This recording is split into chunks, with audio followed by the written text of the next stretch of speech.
Over just a few days earlier this month, the Jane and Finch Classic drew 100 teams and thousands of people from across the country.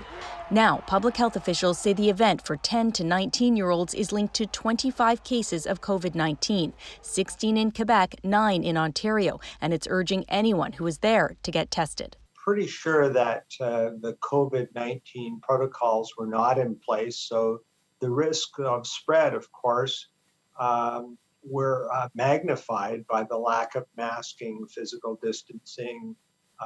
We don't know whether indoor gathering limits were observed. Under Ontario's current rules, indoor events are limited to half capacity, up to a maximum of 1,000 people.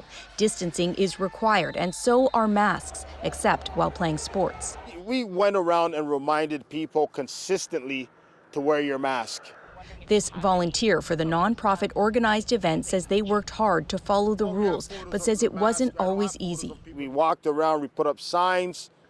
You couldn't enter without getting screened. We did everything we could do to prevent this outbreak.